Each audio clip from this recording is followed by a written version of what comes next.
Buenas tardes. Bienvenidos todos a este acto de la Academia Sevillana del Notariado. Hoy vamos a estrenar un formato un poco distinto. Aquí siempre hago la prueba de micrófono yo. Pues el formato va a ser una ponencia y un coloquio posterior y para como ponente tenemos a Ignacio Madrid, que lo conocemos como registrador mercantil de Sevilla y que siempre se presta a estas cosas amablemente. Y como presentador y moderador del acto, pues tenemos el letrado Ricardo Astorga Morán. Es socio director de Zurbarán Abogados, responsable del Departamento de Derecho Mercantil. Es profesor asociado a la Universidad de Sevilla de Derecho Mercantil. He visto las valoraciones de sus alumnos por las nubes como profesor. Y luego también, aparte de su prestigio como especialista en el tema que hoy nos ocupa, pues también ha escrito sobre ello, ¿no? Ha escrito sobre separación y nombramiento de administradores y orden del día de sociedades anónimas en Cuadernos de Derecho y Comercio. Escribió sobre el nuevo régimen legal de la escisión de sociedades de capital en 2010. Desde luego, sobre sociedades y concurso, un libro homenaje a Francisco Sergio Sanz. Sobre también las acciones de responsabilidad por daños de los administradores de sociedades en 2018. En definitiva, son dos grandes especialistas en el tema que hoy nos ocupa, que es la reforma de la regulación de modificaciones estructurales por Real Decreto 5, Real Decreto Ley 5/2023 de 28 de junio. Entonces, paso a Ricardo, que va a hacer la introducción de la acción. Muy buenas noches a todos. Para mí es un honor estar aquí sentado en esta mesa, por estar en esta docta casa, por el ponente al que le toca presentar y sobre todo por el cualificado auditorio, que estaría sentado yo mejor en esa bancada y alguno de mis maestros sentados aquí como presentador y moderador. He sido anunciado como moderador, que según el diccionario es persona que dirige un debate, una reunión o una mesa redonda. Y dirigir es enderezar, llevar rectamente algo hacia un determinado lugar. No sé si seré capaz de hacer eso, porque desde luego la reforma legal que nos ocupa pues, necesita de verdad enderezarla y no creo que yo sea capaz de hacer eso. He devenido además en presentador, no contaba con ello, pero aunque sea muy sintéticamente, y evidentemente no voy a incurrir en el error de dar la conferencia antes que el ponente. Nos ocupa analizar la denominada transposición de la directiva de la Unión Europea en materia de modificaciones estructurales. Las modificaciones estructurales siempre estuvieron reguladas, como todos sabemos, en la Ley de Sociedades Anónimas y la Sociedad de Responsabilidad Limitada.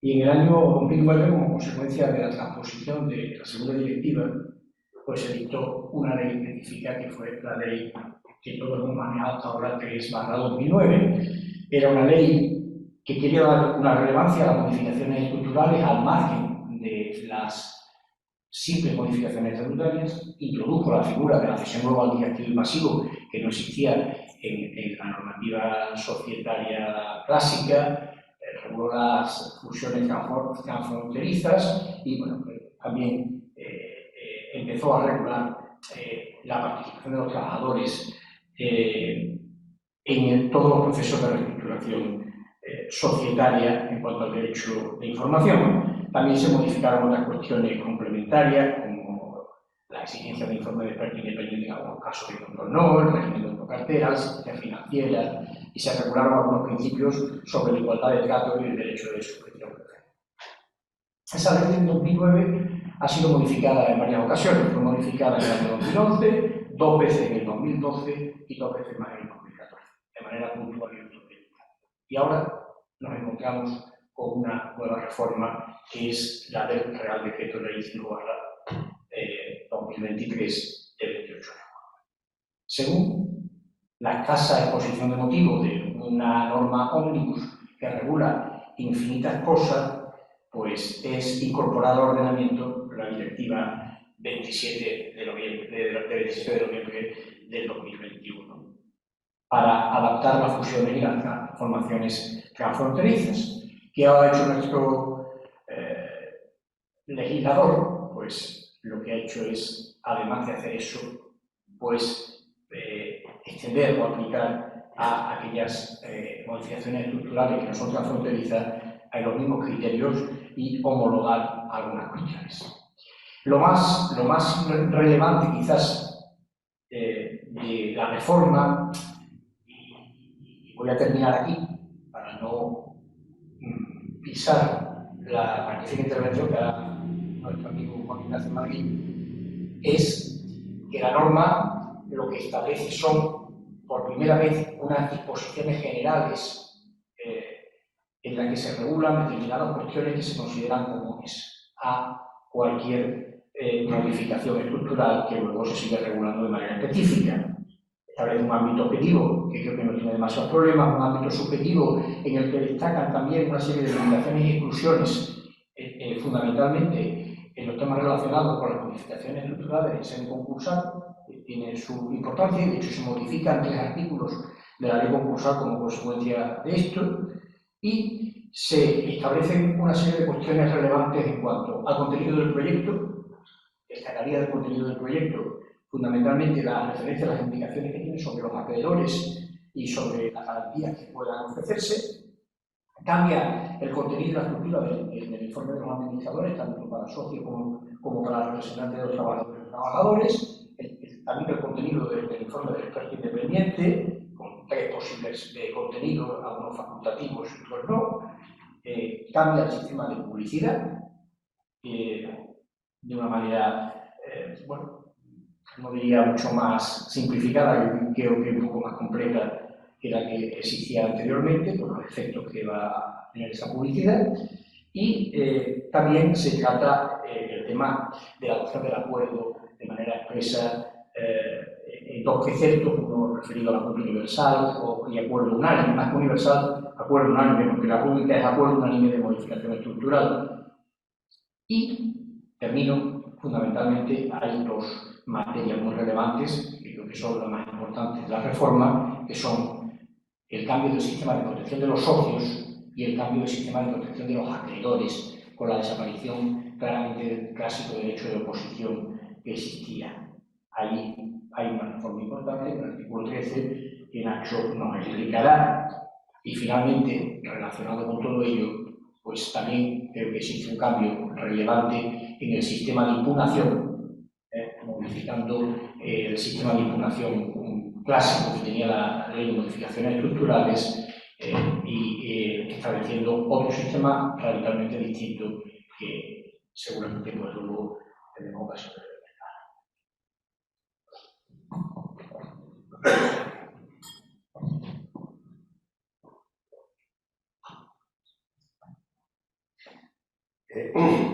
Buenas noches a todos.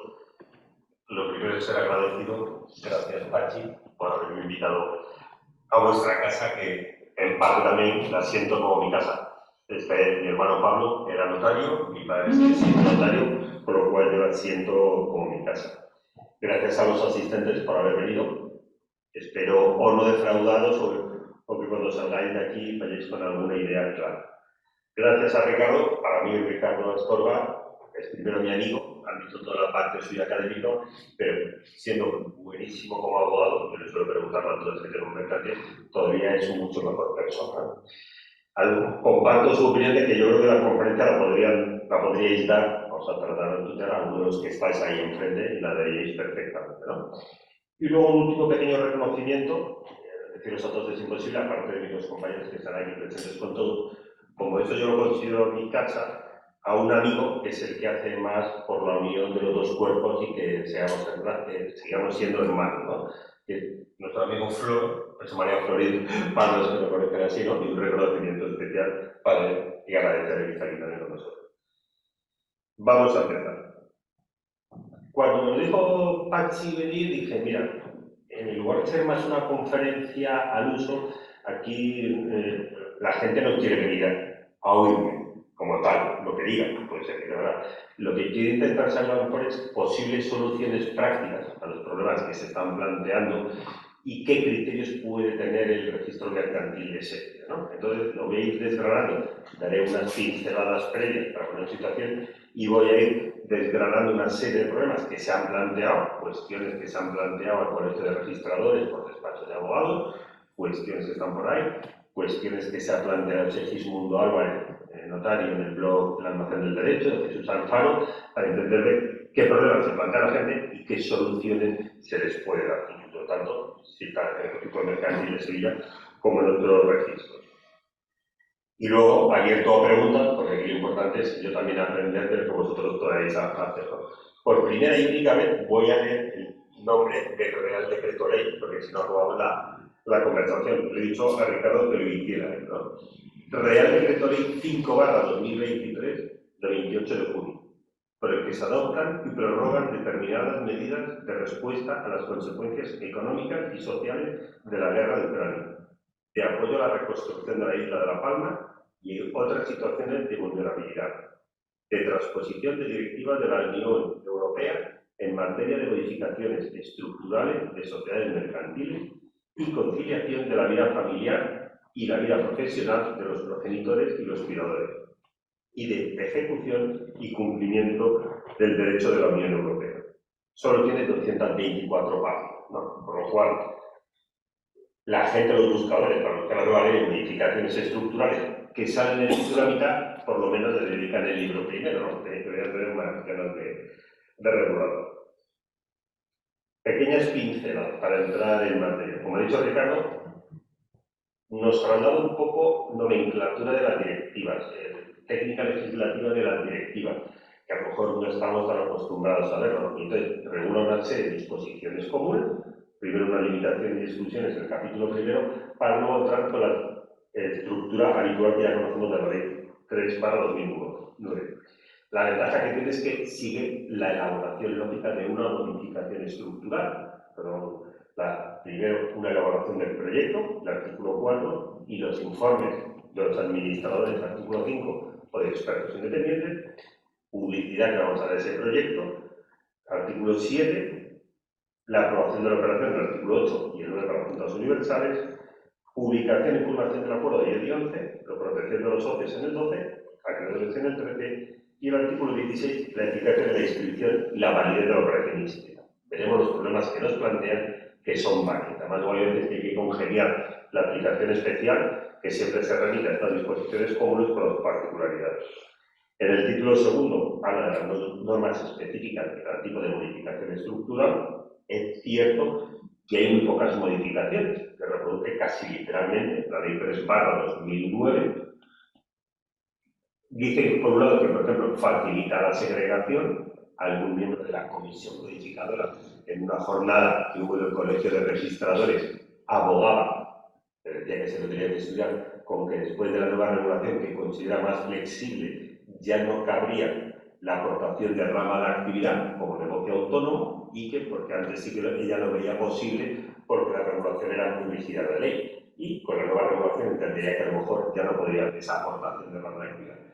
Pero realmente la diferencia estaba en su prisión o no a título universal, y porque sea flexible o no flexible, no podemos cambiar ese un criterio. El Tratado Internacional del Domicilio cambia la nomenclatura, ya es la transformación transfronteriza, intracomunitaria o extracomunitaria, y también otras, porque había un compañero o algún abogado que me ha planteado, modifican en cuanto a la decisión, establece una responsabilidad solidaria de las beneficiarias frente a las deudas que se quedan en la sociedad civil, con lo cual, según él, se ha cargado la decisión. El punto de la decisión era separar el pasivo de la sociedad y dejarlo malo en una, residenciado, y las cosas, digamos, buenas en otra, ¿no? Por lo cual dice que ya la van a aplicar menos con la nueva regulación. Empezamos por los problemas. Yo creo que cuando una ley es nueva, lo primero que tendría que estar claro es cuándo entra en vigor y a qué operaciones se aplica.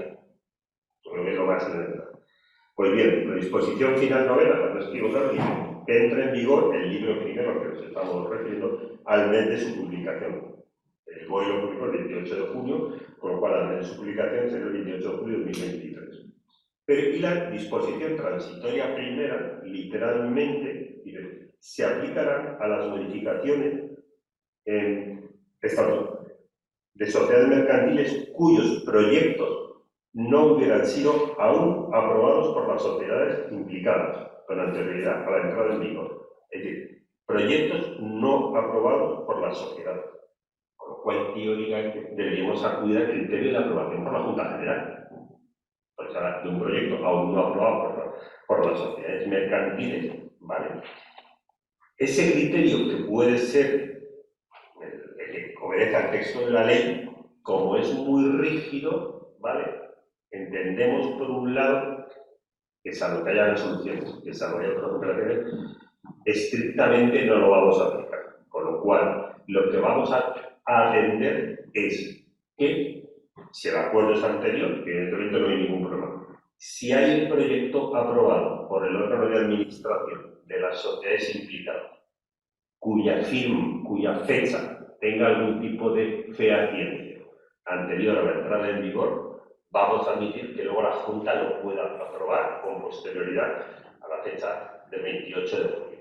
¿Vale? En lugar de entender que solo la fecha de la Junta General, o había discusiones un poco de que se pudiera entender, pero es verdad que esa fecha, siendo por la administración, de alguna manera, firmas legitimadas, depósitos, publicaciones, que se pueda acreditar realmente que la fecha es anterior a ese 28 de julio de 2023, ¿vale? Cuando es un criterio completamente rígido.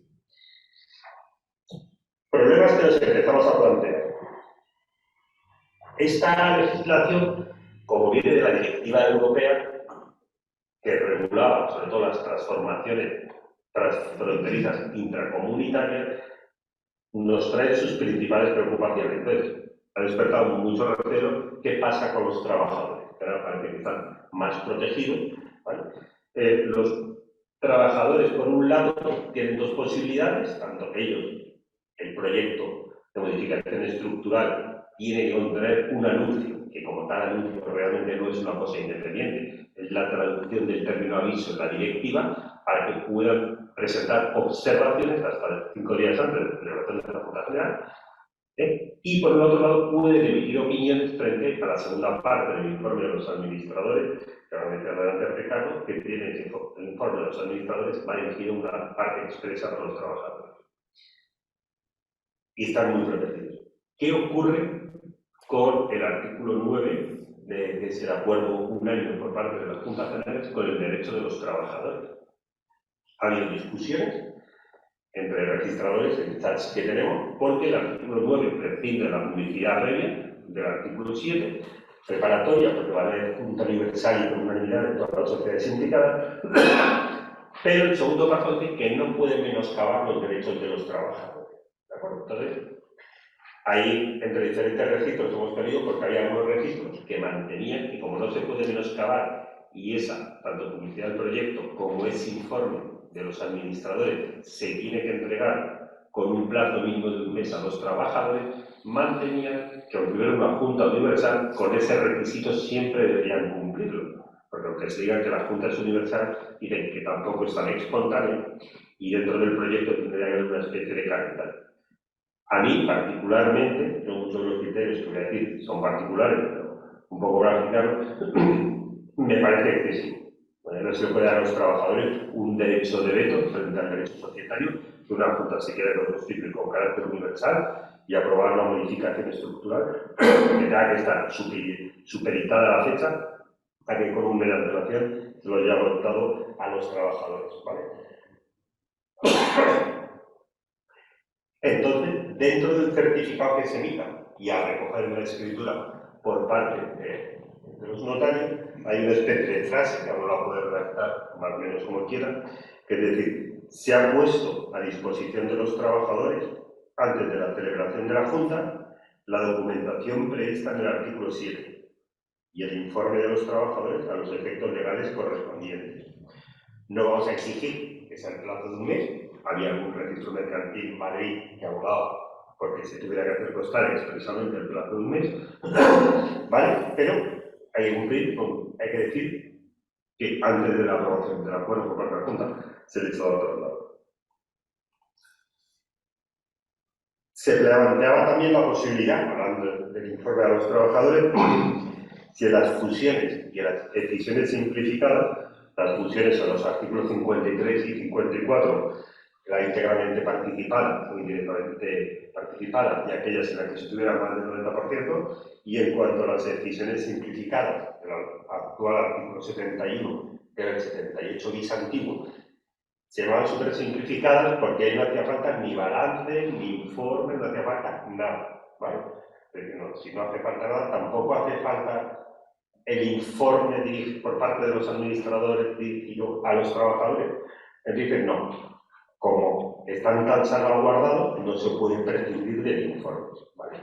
Pero ese informe, que es para que ellos puedan emitir opiniones, hay que decir lo mismo, que se ha puesto a disposición de ellos antes de la celebración de la Junta, electoral de plazo, y ese informe en ningún artículo de la ley pide, tanto en lo dirigido a los socios ni dirigido a los trabajadores, que se tenga que incorporar a la escritura. Por lo cual, no tienen que incorporarse ese informe, pero hay que volver a hacer la misma manifestación que se ha puesto a disposición de los trabajadores. Ya digo, para las super simplificadas.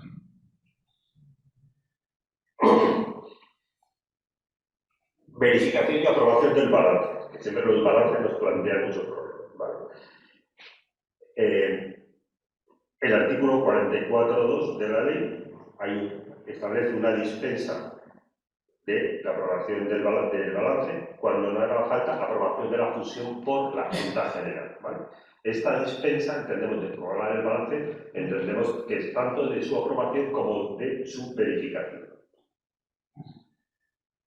¿A cuáles se aplicaría? A los artículos 53 y 56, ¿vale? Absorción íntegramente participada y los supuestos asimilados, que solo se aplican respecto a las absorbidas, que son las que no van a celebrar la Junta General, y el artículo 55, cuando la sociedad absorbente fuera titular del 90% o más, ¿vale? Si no se llega a celebrar la Junta absorbente, porque lo han pedido los socios correspondientes, como en la Junta General, no hace falta aprobación. Cuidado, ¿vale? Vamos a aplicarlo tal cual, pero tenemos la legislación de la ley de sociedades de capital con carácter general. Eso se refiere siempre hay que incorporar a la escritura notarial un balance, otra cosa es que no haga falta la aprobación, pero el balance, salvo la del 71, siempre hay que incorporarlo a la escritura y tiene que haber un balance. Si es un balance preparado para la operación, ni aprobación ni verificación. Pero si tenemos el balance, utilizamos el general, el de cuentas del ejercicio anterior, que se lo puede tener, si la sociedad está obligada a auditoría, ese balance tiene que estar auditado. Y si es el de cuentas, ese balance también debería estar aprobado por regla de las disposiciones generales, ¿vale? 44.2, no necesario cuando no vaya a haber Junta General, pero solo respecto si se trata de un balance con carácter específico. A lo mejor, perdón por la expresión, tercer problema que se plantea, a mí me está volviendo loco cada vez, y voy a decir casi que es la madre del cordón. ¿Qué pasa con los certificados de estar al corriente de obligaciones tributarias y de la seguridad social? Esto ya es... tiene que estar incorporado una mención dentro del proyecto y en la conferencia estamos preguntando esta incorporación de este certificado de estar al corriente de obligaciones no estaba regulado en ningún anteproyecto, ni en el proyecto, ni pasó por la Comisión de Justicia. Directamente fue el Ministerio de Economía, que como quiere dejar sus créditos, yo creo, a salvo siempre y en todo lugar, el que lo incorporó a última hora. En la ley concursal también está recogida esta obligación, por lo cual en todas las leyes, yo creo que es una especie de aviso a navegante. Este artículo, en cuanto a las obligaciones tributarias, que está en el artículo 74.2 del Real Decreto 1065/2007, Reglamento de Actuaciones y Procedimientos de Gestión Tributaria, y luego está el de la Seguridad Social. Plantea problemas. ¿A quién? ¿La Hacienda estatal o a las locales? Porque de los 14 apartados que contiene, realmente de deudas con la Hacienda solo tiene 2 o 3. El resto te habla de estar al día hasta del IVA. En principio, el acuerdo que hemos llegado es que se trate de certificado de, digamos, a nivel estatal. Esto, según Segismundo Álvarez, que podemos ver en el blog, lo criticaba, no sé si decía, no hemos llevado a la nota, que un registrador le pedía que no vaya con el nivel nacional, sino también de estar al día de los tributos de carácter local. ¿Qué validez tiene que tener el certificado? En esos artículos y en el 75 habla de una doble validez, anual o trimestral, según se trate de la periodicidad del impuesto. Tendremos que ver el propio certificado, que no me dirá cuál va a ser la vigencia de ese certificado. Ahora diré el único ejemplo que yo he tenido hasta el momento. Pero Madrid ahora, por ejemplo, porque siempre tuviera que tener una vigencia de 3 meses, independientemente de la periodicidad y lo que tuviera que hacer el Real Decreto. Hay registros que van a exigir que ese certificado sea positivo. Entonces, vamos a partir de reglas generales de lo que nos dice la ley y posibles excepciones. Yo entiendo que esto no puede ser un derecho de veto, que tenga ni Hacienda ni la Seguridad Social, ¿vale? Por no estar al día. Habrá que ver en qué no estás al día, para ver si yo te lo admito o no te lo admito, como criterio de excepción frente a la regla general. El supuesto que hemos tenido es de una sociedad, se van a resolver 2 sociedades, está previsto que las sociedades todo sea por Junta General universal y por unanimidad. Entonces, el certificado es negativo porque las absorbidas no están al corriente o no están dadas de alta en el 036 como empresas retenedoras. ¿Vale? Y entonces, por eso es negativo, no hay ninguna deuda ni nada. ¿Eso es motivo para parar una fusión frente al derecho societario? Ese derecho de veto. Además, ¿qué finalidad tendría? Yo te paralizo toda la operación para que después de la fusión, porque esos requisitos sobre el certificado puedes subsanarlos si tienes algo de negativo, cambiarlo a positivo por un certificado posterior, no es un requisito obligatorio previo del proyecto, hay que hacer mención a él. Que decir que una sociedad que ya con la institución de registro mercantil se va a extinguir, pero que ya tiene un acuerdo de fusión y es absorbida, que desaparece, se tenga que dar en el 036 para cumplir unas obligaciones futuras, que ya sea automáticamente que no vaya a tener que cumplir ninguna porque ya me voy a extinguir en cuanto se extinga el registro mercantil, incluso a lo mejor, si lo admitiera una extinción pudiera llegar a ser anterior, si no lo pedimos el certificado, hay que ver la casuística. Yo, en principio, no todo certificado negativo va a paralizar la operación.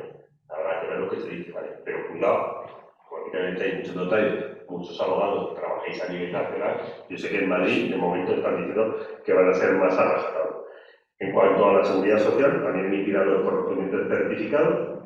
Ahí viene la legislación que tendrá una vigencia durante el plazo de 6 meses y ya sabrá que está. Criterio nuevo que introduce la ley, yo creo que a lo mejor tampoco hacía tanta falta, vamos, no es que hacía falta a lo mejor, la posibilidad de modificar el proyecto inicial de modificación estructural.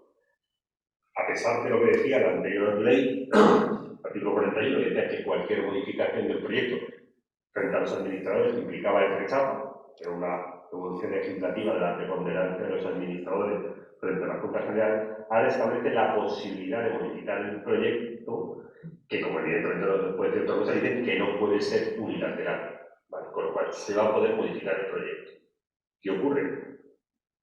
En ese proyecto se le ha dado una publicidad, como tiene vigencia de 6 meses, y puede llegar a decidir que antes de someterlo a la aprobación de la Junta General se pueda modificar. Se modifica ese proyecto, hay que darle la publicidad correspondiente. Si no se ha convocado la Junta General, es decir, que se convoca para la aprobación del proyecto y la modificación del mismo, para que quede, para evitar dudas, que ha habido una posible modificación del proyecto y tiene que ser simultánea igual para todas las sociedades que intervienen. Si ya hubiera sido convocada la Junta General, habría que volver para atrás, porque con un orden del día, con un derecho de información y con un proyecto, que es el que se da información a los socios, pero sobre qué se van a pronunciar, se podría hacer. Lo que pasa es que es verdad que introduce la posibilidad de que una vez introducida esa modificación, ya no se exigiría acuerdo unánime por las Juntas Generales, porque antes, a pesar de lo que dije del artículo, si todas las sociedades que intervenían por juntas universales y acuerdo unánime rectificaban esa modificación en el mismo sentido, es decir, modificamos el canje de 3x5 a 2x5, no hay ningún perjudicado, al de los socios de las sociedades, con lo cual ahora se recoge expresamente, pero con esa serie de particulares.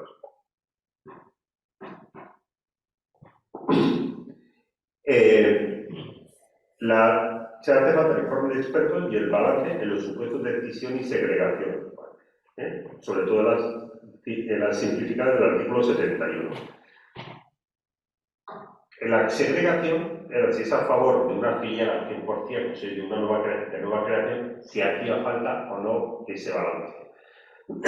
Igual que para la decisión, sí que lo prevé expresamente para la creación que no hace falta el balance, la decisión, que es el segundo inciso del artículo 71, no se refiere al balance respecto a lo que efectúa, ¿vale?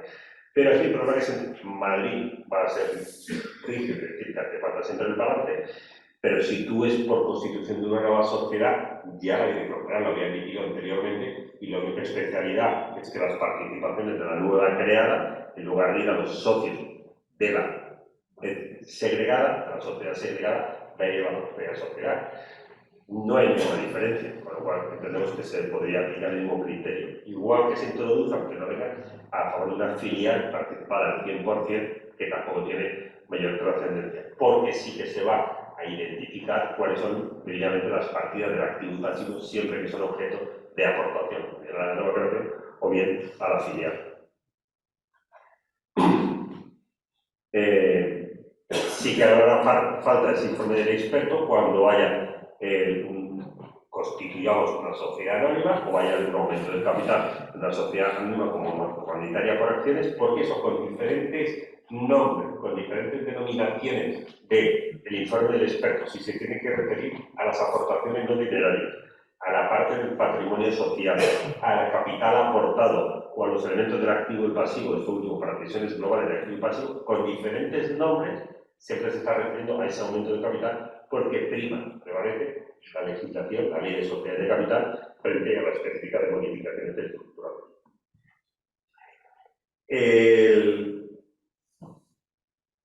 En el artículo 51, en las fusiones de sociedades que están participadas en más del 90%, claramente hay un problema de plazos. ¿Vale? Por un lado, ¿qué plazo tienen los socios desde que hay un anuncio de que se va a producir o de la fecha prevista de formalización de esa fusión, en la que la absorbida no va a tener un acuerdo y si se convoca o no la junta del absorbente, que los socios del absorbente es los que pueden pedir la celebración, en un párrafo habla de 15 días y en otro párrafo habla de un mes.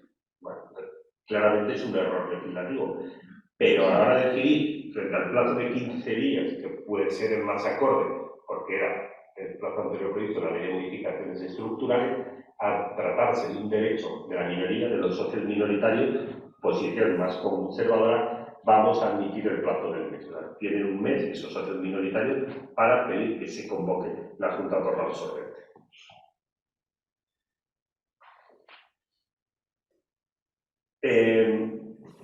Cuando se publica el proyecto, se da un plazo, hay un anuncio, es un aviso para que socios que se van a pronunciar en la Junta General, pero que tanto los trabajadores como los acreedores puedan formular observaciones, ¿vale? De ese plazo para formular observaciones, que pasa a las juntas universales, ¿verdad? Del acuerdo de gobierno, ¿no?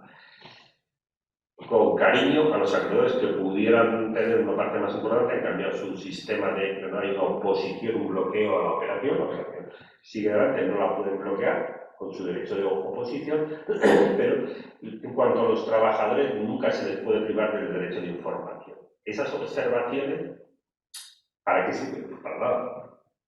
Porque si nosotros las observaciones van dirigidas a que los socios tengan un mayor conocimiento e información de la operación que van a aprobar, y entonces, es decir, oiga, señor socio, aparte de la información que le estamos proporcionando nosotros por órgano de administración, a través del proyecto, a través de los informes de los administradores o informes de expertos independientes, si los pedimos, que no son necesarios, igual que tampoco es necesario obligatorio la prestación de garantías, se va a complementar su información con las observaciones que le puedan hacer los acreedores o trabajadores sobre posibles consecuencias futuras. Pero si nosotros como socios decidimos previamente prescindir de esas observaciones, es que me da igual lo que digan, es que voy a aprobar la modificación estructural, ¿vale? No tienen mayor trascendencia, pero frente a los trabajadores, como están tan hiperprotegidos ahora con la nueva regulación, es lo que ya hemos dicho anteriormente, que también se tiene que hacer constar que se les ha dado traslado de la información correspondiente para que pudieran plantear las observaciones oportunas. Y en el supuesto que hemos hablado, cuando que la sociedad absorbente, que tiene participada la futura absorbida en más del 90%, si se celebra esa junta general, hay que esos anuncios previos que hemos hecho, de que hemos puesto toda la publicidad, todo el proyecto de modificación estructural a disposición de los socios, de trabajadores y acreedores, si se insta por parte de los socios correspondientes la convocatoria de la Junta General, tiene que ser el objeto de una nueva convocatoria específica, cumpliendo todos los requisitos legales. No podemos saber que, como ya hemos hecho antes, una previa publicación, fijar una fecha sin más, ¿no? Da igual, si nos tenemos que convocar, hay que convocar una Junta con todos los requisitos demás y correspondientes.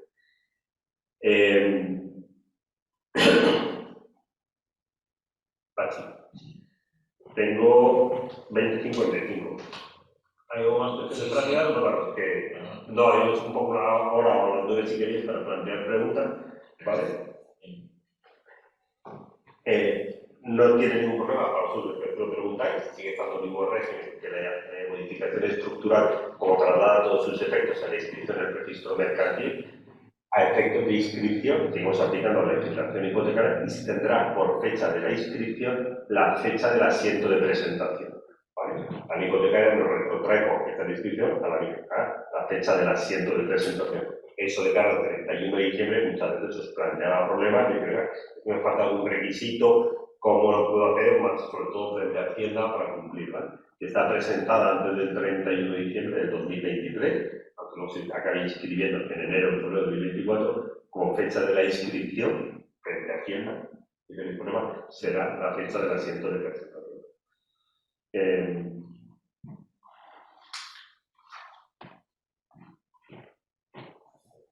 Las garantías en el proyecto. Se ha planteado si en su caso, dicho por los autores, no implica obligación.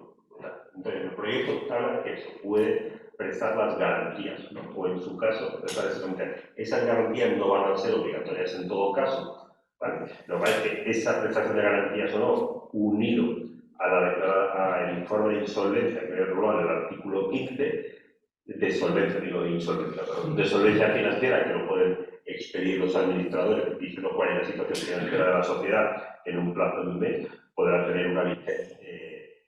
Sustituye o produce efectos frente a los derechos que tienen los acreedores. Los acreedores tienen un triple sistema de protección, que es o acudir al registro mercantil en caso de que haya un informe de experto independiente y considere inadecuadas las garantías si es que las hubiera, para que se nombre un experto independiente. Si tienen algún tipo de... Si el registro mercantil las ha considerado, si el experto independiente considera esas garantías adecuadas, podría haber de arbitraje por parte del registrador mercantil entre acreedores y sociedades, siempre abierto en la vía judicial, y si no hay esas garantías, de prestación de garantías, se puede acudir al juzgado de lo mercantil. Cuando exista este informe de experto independiente, la ley recalca en todos los supuestos en los que habla que tiene que estar vigente a la fecha del acuerdo, ¿vale? Esto ha podido plantear problemas o de interpretación, lo planteaba anteriormente, porque recordemos que sigue igual que este proyecto de modificación estructural, una vez aprobado por el órgano de administración, tiene una vigencia de 6 meses. Esto lo aplicabais al balance. Era muy común que para utilizar una operación en diciembre del 2023, ¿vale? Pues vamos a poner 2022 como modificación legal, decíais que había habido la aprobación del proyecto por parte de los órganos en junio de 2022 y se utilizaba para utilizar el balance de 31 de diciembre del 2021. ¿Vale? Eso sí, igual, pero esta prolongación de efectos que conllevaba la aprobación por parte del órgano de administración frente al informe del experto independiente dice que tiene que estar vigente en el momento de la celebración de la junta. ¿Vale? Tendréis que jugar con los plazos, con ese calendario que puede estar previsto, porque por aplicación del reglamento del registro mercantil, este informe tiene una vigencia de 3 meses. Es verdad que luego, a instancia del solicitante, puede el experto con el vídeo prorrogarlo por otros 3 meses más, ¿vale? Pero cuidado, la vigencia del informe tiene que estar a la fecha de celebración de la Junta, ¿vale? Y ser normalmente posterior a la fecha del proyecto o según el calendario que tengáis previsto. Yo creo que ya, para ver si queréis ir haciendo alguna pregunta, por favor, terminamos ya. Pasamos al turno de preguntas o a Ricardo. Yo te iba a preguntar, lo has dicho con mucha contundencia. En el artículo 16, cuando se hace referencia a los efectos, ¿no? La eficacia de la modificación estructural se producirá de la fecha de suscripción en el registro. Tú te has remitido a la legislación hipotecaria de carácter general de la vigencia del asiento de presentación.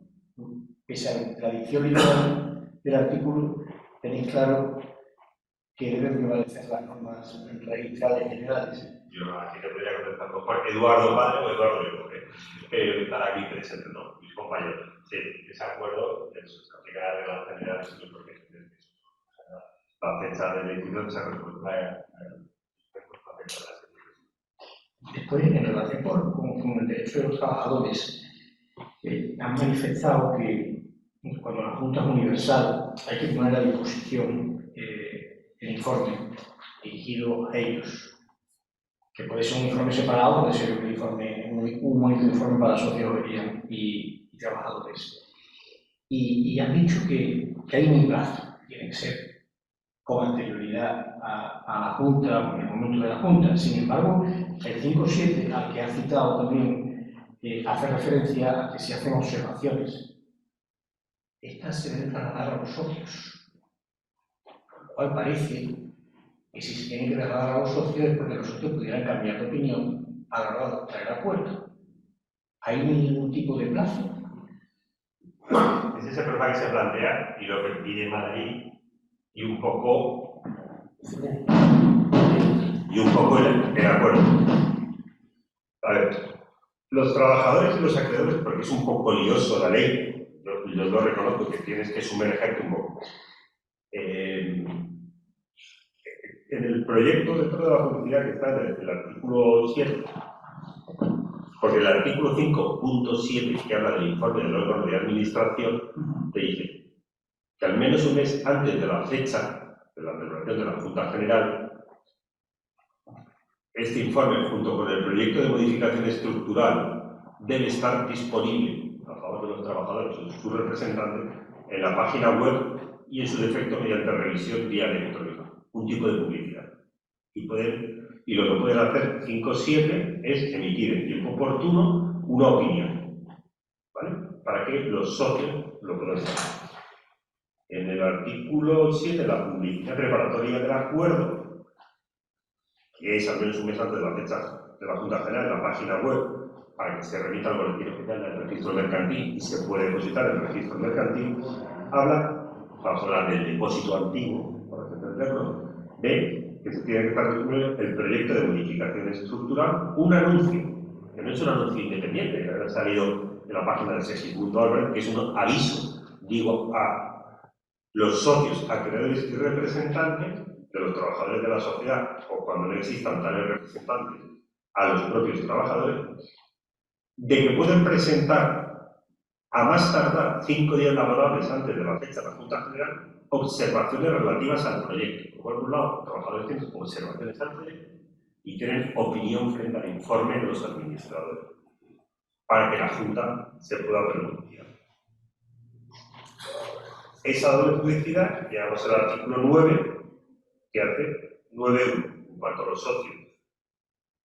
El acuerdo de modificación estructural podrá adoptarse sin necesidad de publicar o depositar los documentos exigidos por la ley, aunque deberán incorporarse a la escritura.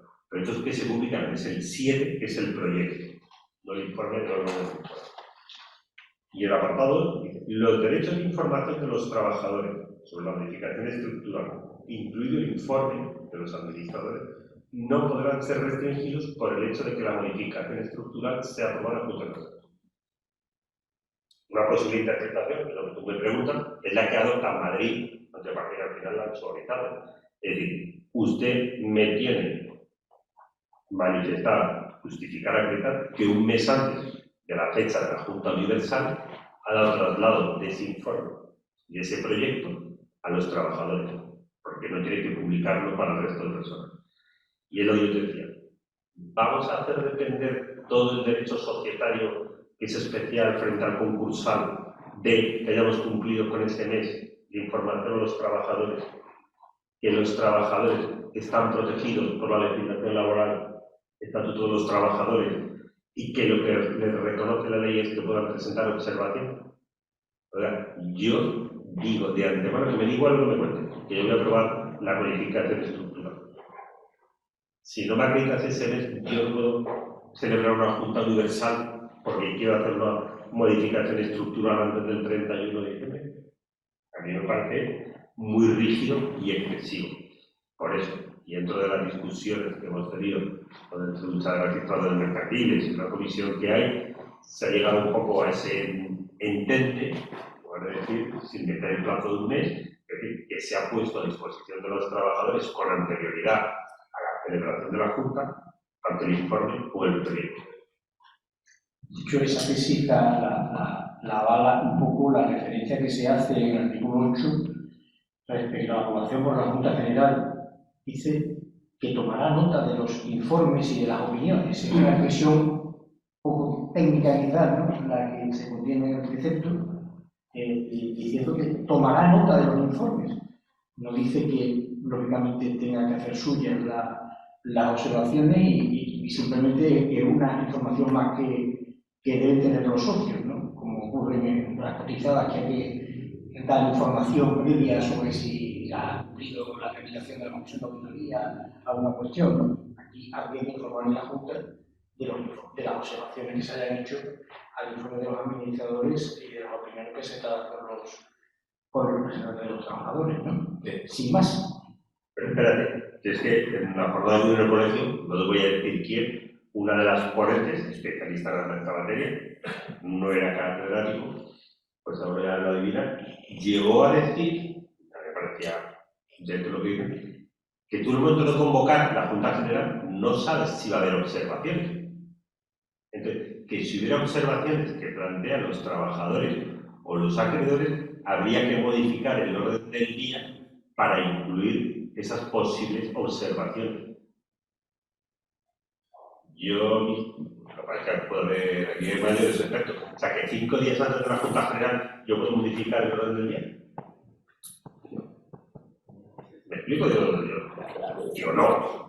Ese orden del día, o si queréis, como no lo sabéis, lo ponéis de antemano, posibles observaciones, pero pues no, porque son observaciones y opiniones, porque ya te digo, juega con las dos cosas. Observaciones para el proyecto, opinión frente al informe del órgano de administración, pero es para que tú tengas mayor conocimiento de los socios, ¿no? Los que tendréis observaciones que el órgano de administración lo tiene por el marco.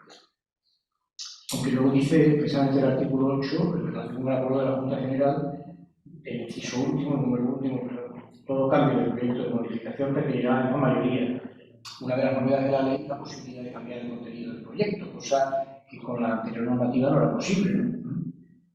Pero si un cambio importante del proyecto, lógicamente requerirá de la emisión, seguramente, de toda la legislación y todo el porque hace falta, y lo mismo respecto a las dos sociedades, a las sociedades que participan. Si es la íntegramente y solo tiene que haber la Junta de Absorbente, pues no. Pero la falta, si la Junta está convocada, tienes que convocar una nueva.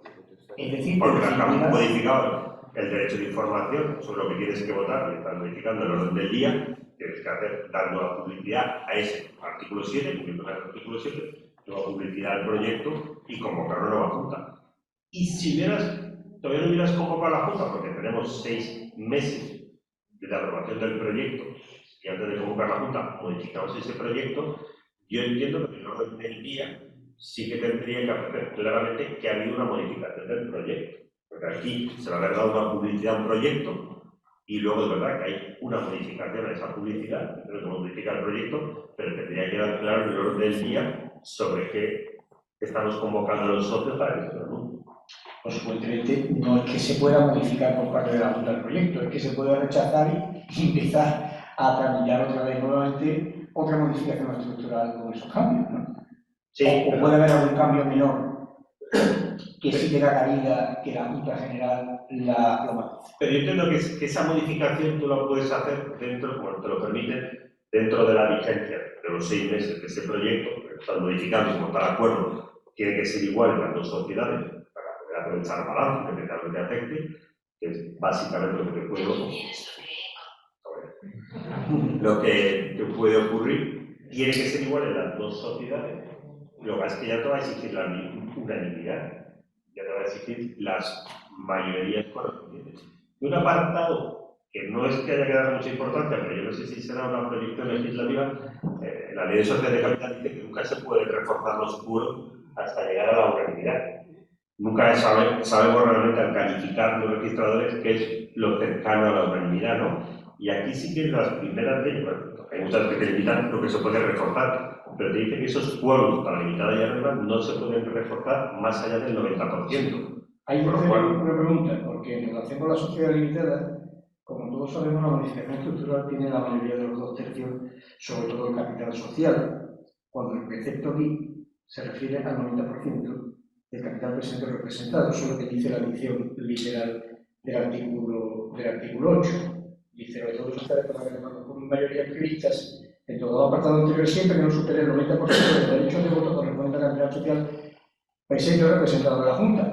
Esa norma será aplicable siempre que se cumplan los 2/3 del capital presente, de la totalidad del capital social de la sociedad. ¿En qué artículo estaba? ¿Podríamos decir otra vez? Será una posibilidad de reforzarlo, pero siempre que se haya cumplido en los 2/3 que es imperativo de la ley de capital. ¿No? ¿Cuál es tu opinión en relación con el artículo sobre la declaración de la situación financiera? ¿Qué efectos tiene ese artículo? ¿Qué efecto tiene que los administradores hagan voluntariamente una declaración que además es complicada de hacer? Dice que la declaración dice, en ella se hará constar que sobre la base de la información a su disposición, debe ser toda,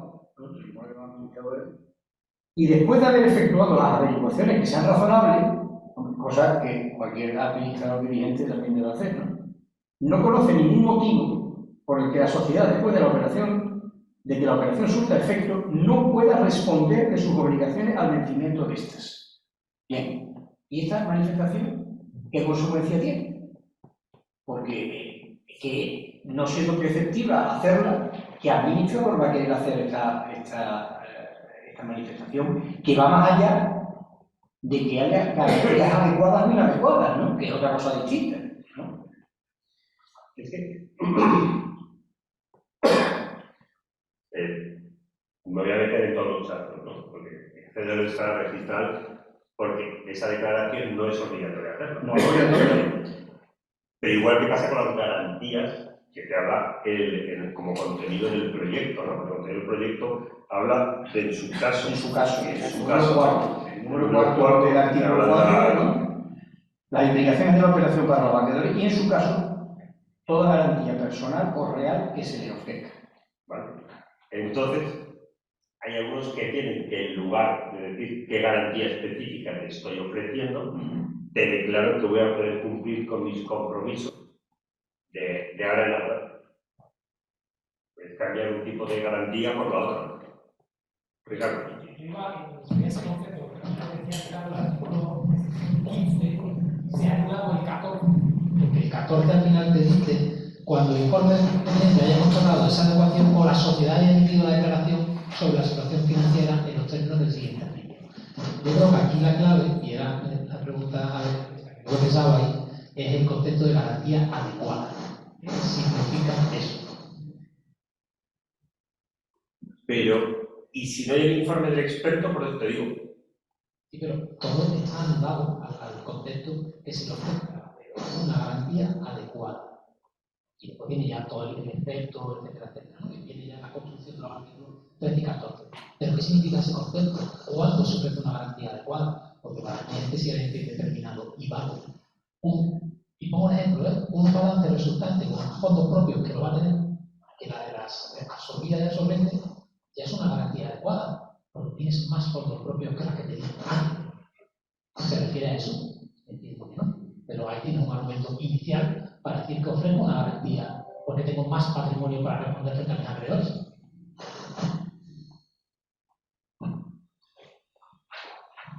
No es fácil la pregunta, eso es una reflexión de por dónde pensamos que van en ese sentido. Pero, o sea, el 14.1 que yo digo, se presume que las garantías son adecuadas o necesarias cuando el informe del experto independiente haya constatado esa adecuación, que es voluntario ese informe del experto independiente. Pero después, ¿cuáles son las que yo ofrezco que supuestamente el experto me tiene que validar?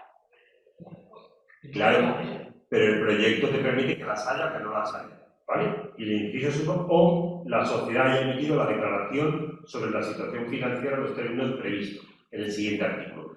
Entonces, entiende que si ha habido esa declaración financiera, las garantías son adecuadas a efecto de tú, si puedes ir directamente de la protección de los acreedores, que deriva sobre el tratamiento. Y yo la pregunta, esa manifestación que yo he hecho en el artículo 15 que decía Ricardo, el mero hecho de que el fondo propio es la declaración financiera para la que hace relación al artículo 15. Hombre, realmente eso no es una garantía. Esa manifestación de que yo considero que se van a cumplir las obligaciones no es una garantía, en el sentido técnico que conocemos que es una garantía. Por eso pregunto el concepto garantía adecuada. ¿Qué significa? Pues mira, el problema será que no está aquí Eduardo Gómez, que me iba a venir, pero no ha podido venir. Por cómo está hecho. El artículo 15, el artículo 14 presume que las garantías son adecuadas cuando hay esa declaración sobre la situación financiera, pero si tú vas al régimen de protección de los acreedores en el 13, ¿vale? En el punto 1, no. En el inciso segundo, dice, cuando son inadecuadas, es cuando tú puedes ir al registrador mercantil, ¿no? Segundo, acudir al juzgado mercantil si se ha emitido informe de experto independiente sobre las garantías considerándolas adecuadas. Ahí no te habla de la declaración financiera. Pero en el siguiente artículo te dice que las garantías se presumen adecuadas o bien con el informe del experto o bien con la declaración hecha por los administradores. Con lo cual es, a lo mejor, para el camino que tienen que seguir los acreedores a posteriori. Ya, yo creo que a los acreedores se les ha planteado una situación en la que solamente tienen una inversión de la carga de la prueba. Realmente, porque ha desaparecido de la exposición, realmente la operación no se paraliza en ningún caso, incluso si no ha obtenido las garantías que ellos consideran adecuadas, se inscribirá la fusión o la decisión, la operación que sea, no podrá declararse la nulidad, solamente caben acciones resarcitorias, como dice el 16.2, y tiene el problema de tener que aplicar el artículo 14, donde es él el que tiene que demostrar que la satisfacción de sus derechos están en riesgo debido a la modificación estructural y que no ha tenido la garantía adecuada. Y esa carga de la prueba le corresponde a él y tendrá que plantearlo en el juzgado mercantil y conseguir que el juzgado mercantil, no sé, obligue a que se te dé una garantía cuando la fusión o la fisión está hecho y ha surtido todos sus efectos. ¿Sabes? Esa es la realidad. Aunque antes no lo he dicho, vamos, por si con Ricardo me lo había preguntado antes, no sé si lo decir ahora, es los acreedores, como Sí, el plazo. El plazo. Este tema del plazo, hay que esperar el plazo para inscribir las operaciones, el plazo para otorgar la escritura y escribirla en el registro. Una vez terminado el procedimiento, aprobada y hechas las publicaciones posteriores que la ley exige a la aprobación por parte de las juntas generales, cuando tenga que haberlas, se puede presentar la inscripción directamente, ¿vale? En las modificaciones estructurales internas, por ejemplo, la transfronteriza, si queréis, todas, no hay que esperar más, cuidado solo en los supuestos de la transformación interna, de SLA, SA, SL, todos los supuestos previstos, dice que si hay titulares de derechos especiales, hay que esperar el plazo de un mes. Con lo cual, si otorgáis la escritura y hacéis constar expresamente que no existen titulares de derechos especiales, se procedería también a la inscripción directamente. Pero es el único supuesto ahora que habría que esperar un mes. Hay una cuestión que me llamó la atención también de la definición literal del artículo 7 en relación con la publicidad, que cuando existe informe de experto independiente, dice que se puede excluir, en su caso, la información confidencial que concluyere. ¿Quién decide qué información es confidencial de un informe? Un informe completo, no lo podemos trocear. ¿Cómo publicamos el informe? ¿Qué publicidad le damos al informe del experto? Quitándole qué parte. Y lo sabe. Eso que respondáis vosotros. ¿Preguntas?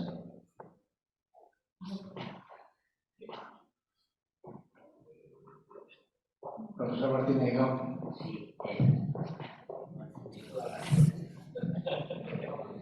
Esa facilita, sí. Es que se ha quedado en el aire y me interesa por la actitud que puede tener el 8.6. Es decir, el criterio del 90% se va a aplicar en otros casos fuera estrictamente de las modificaciones estructurales, como criterio general en relación con el 201, ¿o no? No. Vale. De momento no, porque la ley de sociedad decretal habla de unanimidad, pero bueno, hay supuestos que nosotros, por lo cual no. Bien. Y otra cosa que ya es pura curiosidad, pero había una resolución de la Dirección General, si no recuerdo mal, ya de hace años de los registros de notaría entonces, que trató el tema de la transformación de una sociedad mercantil en sociedad civil. Y se pronunció favorablemente. Veo que la norma no regula, creo, expresamente ese supuesto, sí la inversa, y no sé si el criterio va a cambiar o el hecho de que la norma se permanezca invariable no ha tratado ese tema, a lo mejor al comentar. Gracias. Ahora subes tú aquí con nosotros y primero nos explicas qué es la sociedad civil, ¿no? Para si quieres entenderlo. La ley no ha cambiado en ese aspecto, pero yo cuando la Dirección General lo sacó, cuando leías los autores la doctrina que hablaba de la transformación, hablaban de un nudus clausus que había querido recoger la ley, que solo se aplicaba a esos supuestos y preveía la sociedad civil, sociedad mercantil, pero no el supuesto inverso. Entonces, la Dirección General hizo una especie de salto al vacío, es decir, si usted se puede transformar de sociedad limitada a sociedad cooperativa y posteriormente de sociedad cooperativa a sociedad civil, pues le permito que haga el salto directamente, ¿vale? Lo que pasa es que ahora también en la ley, el ámbito subjetivo de aplicación dice: el presente Real Decreto Ley es aplicable a todas las sociedades que tengan la consideración de mercantiles, bien por la naturaleza de su objeto, bien por la forma de su constitución, ¿vale? Y luego, entonces, voy a hablar un poco en plan bruto por ir rápido, ¿no? Entonces, si tú tienes objeto mercantil, aunque la forma sea civil, eres mercantil y se te puede aplicar la ley.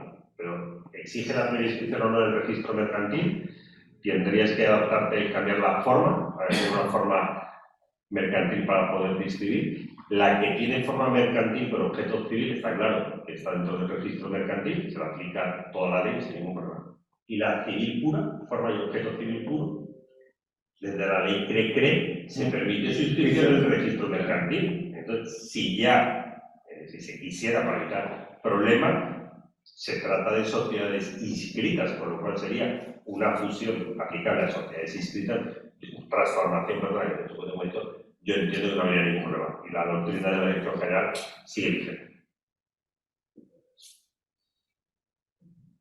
De hecho, esa es una cuestión que no solamente tiene importancia en el ámbito de las sociedades civiles, sino ya se ha planteado que cuando interviene además en la posible modificación estructural una entidad de derecho público, una agencia pública empresarial o no, y al final las fórmulas que ha habido que utilizar han sido la cesión global del activo pasivo, que no requiere la posibilidad de que la cesión global del activo pasivo se haga a favor de un ente administrativo, suprimiendo sociedades mercantiles participadas. Pero es verdad que la normativa debería prever una mayor flexibilidad en cuanto a las personas jurídicas intervinientes en estas operaciones de modificación natural. Yo tengo una cuestión práctica que es lo relativo a la aplicación del acuerdo. Si no tenemos que esperar el plazo de un mes para poder escriturar, y el propio artículo 10, en su artículo número 2, contempla la posibilidad de sustituir los anuncios por un procedimiento en el que se comunique por vía electrónica, por escrito, todos los alrededores, los acuerdos de fusión. Si yo me voy a efectos prácticos a la escritura, entiendo que convencional, que he hecho que he aplicado ese procedimiento de comunicación sin tener que acreditar fehacientemente que he enviado correos electrónicos o cartas o cosas así, o un fax, he cumplido con el acuerdo he cumplido con la necesidad de no tener que publicar los anuncios.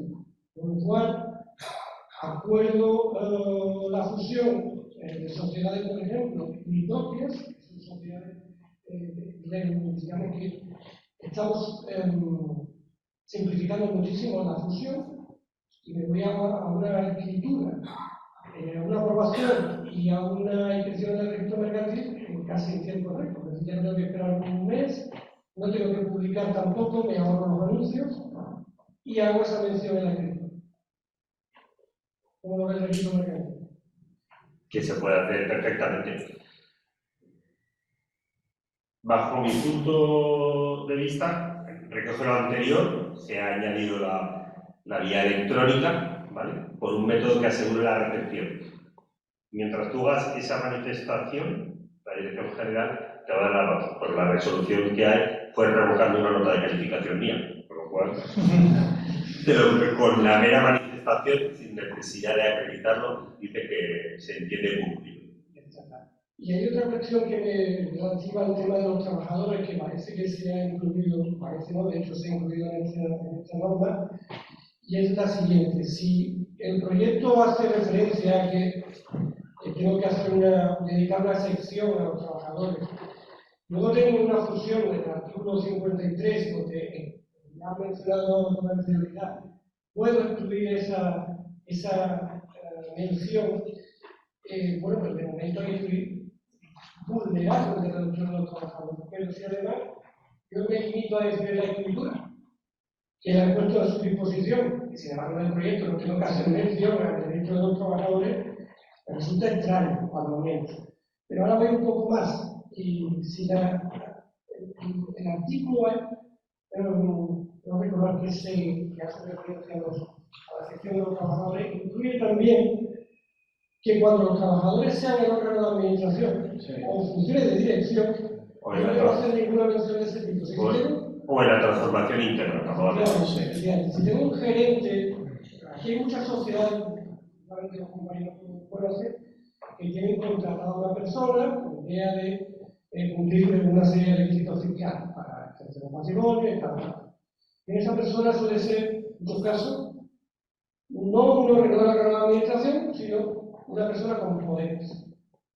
Si yo esa persona la tengo, el órgano de administración la tengo contratada, es decir, es un trabajador, tiene funciones de dirección, pero no es el órgano de administración. Está en la sociedad absorbente, entiendo que la implicación para cumplir las menciones en el proyecto, todas esas cosas no tienen ningún sentido. Si nos vamos a una sociedad que estamos en el artículo 53, esas menciones, ya de por sí el propio artículo las incluye, pero la escritura decir que he puesto a disposición del órgano de administración, en este caso de los trabajadores, que en este caso es un director gerente o un gerente o un apoderado, la información relativa a la función, no me cuesta ningún trabajo mencionarlo, pero lo veo incongruente. O sea, no parece que tenga sentido. Y el artículo, ese número del artículo 5.8, perdón, 5.7, 5.8 ha sido muy criticado, pero en primer lugar, la parte inicial del artículo dice: no se refería a la sección del informe destinado a los trabajadores cuando las sociedades y sus filiales de haberlas no tengan más trabajadores que los que formen parte del órgano de administración o de dirección. Es decir, parece que no hay más trabajadores que esos. Da esa impresión, la dicción literal por lo menos. El proyecto no le nada, pero sin embargo, en la escritura debería decir que he puesto a disposición de los, en este caso estaríamos hablando de un trabajador, porque trabajador es decir, si yo tengo una persona con funciones de dirección y gerencia que no forman parte del órgano de administración, un apoderado, un director general, un gerente, y es el único trabajador que tiene la sociedad. Es que la interpretación que ha hecho la doctrina de la expresión o de dirección obedece a una transposición de la directiva, teniendo en cuenta que en otros países europeos, como en Alemania, pues está también el órgano de dirección, por la diferente tipología de órganos de las sociedades, ¿no?, que tenemos. Pero no parece que esté pensando en una modelo general, al menos es la opinión mayoritaria que he podido leer. Pero a mí me queda, yo creo que este artículo tiene una interpretación correctora fácil y evidentemente si me dice que no hace falta este tipo de informe, pues la escritura de la especificación no aplica, no le daría mucha mayor complejidad a ese tema, ¿no? Daros cuenta, la ley es complicada, ¿no? Me acaban de pasar una nota que me han sacado tarjeta roja y literalmente dice: nos vamos a ir a la cervecita. Vale, pero respondo un momento, ¿no? Y luego si queréis abajo podéis seguir diciendo. Tú en la escritura me puedes manifestar que no hay trabajadores, porque del balance no resulta. Pero si tú no tienes trabajadores, igual que puedes decir que no tienes acreedores para hacer las notificaciones. Y si en el balance resulta que no hay acreedores, pues no te voy a pedir que me hagan ni ninguna publicación, ni ninguna comunicación, ni vía electrónica. No hay nadie que comunicar. Si no hay trabajadores, no hay nadie que comunicar. Y si tú dices, el único trabajador que tengo forma parte del órgano de dirección, tampoco le tengo que comunicar nada. Me lo creo igual. Date cuenta que, pero es que la ley, yo no voy a llegar a esos extremos de momento, toquemos madera, ¿no? Y ya lo dejamos. Porque estamos hablando del 5.8 y no se requerirá la sección del informe destinado a los trabajadores cuando la sociedad y sus filiales, que no están interviniendo directamente en la modificación estructural, que a esos trabajadores de las filiales en ningún momento se les menciona, que no son derechos a los que la ley tenga en cuenta, ¿no? Es que con los trabajadores han sido desbordados. Tarjeta roja a todos, seguimos abajo. Pues muchas gracias a todos y sobre todo a los ponentes, que han sido al final casi dos, ¿verdad? Y bueno, pues nos vemos abajo con una